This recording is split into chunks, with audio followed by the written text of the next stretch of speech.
ये 6 रन होंगे। Pakistan super league 8 में लाहौर कलंदर का सफर बदस्तूर बुलंदियों की जानिब गामजन है। इवेंट के 26वें मैच में फखर जमान की शानदार सेंचुरी की बदौलत लाहौर कलंदर्स ने इस्लामाबाद यूनाइटेड को 119 रन से शिकस्त देकर प्लेऑफ में जगह पक्की कर ली। ये रन के एतबार से किसी भी टीम की PSL में सबसे बड़ी फतह थी। इससे कबल मुल्तान ने कोयटा को 117 रन से हराया था। लाहौर कलंदर एक सीजन में 2 बार 100 रन के मार्जिन से जीतने वाली पहली टीम बन गई है। PSL 8 में लाहौर कलंदर ने इस्लामाबाद यूनाइटेड को 110 रन से शिकस्त दी थी। रावलपिंडी में होने वाले मैच में पहले बैटिंग करते हुए लाहौर कलंदर्स ने 5 खिलाड़ियों के नुकसान पर 226 रन बनाए। जारे मिजाज बैट्समैन फखर जमान ने 57 गेंदों पर 115 रन की तूफानी इनिंग्स खेली। फखर जमान के इनिंग्स में 8 छक्के और 8 चौके शामिल थे। कामरान गुलाम 41 और सैम ब्लिंग्स ने 32 रन बनाए। देवर विजा 6 और अब्दुल्ला शफीक 1 रन बनाकर आउट हुए।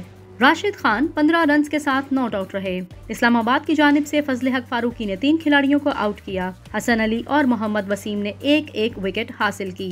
227 रन के ताकुब में इस्लामाबाद यूनाइटेड 16वें ओवर्स में 107 रन बनाकर आउट हो गई। हसन अली और एलेक्स हेल्स 18 रन बनाकर नुमाया रहे। रहमानुल अगरबाज 15, शादाब खान 12 और कॉलन मनरो ने 11 रन बनाए। आसिफ अली 7, फहीम अशरफ 4 और मुबस्सिर खान 3 रन बनाकर आउट हुए। अफगान लीग स्पिनर राशिद खान ने एक मरतबा फिर शानदार बॉलिंग कराते हुए 21 रन देकर 4 खिलाड़ियों को आउट किया।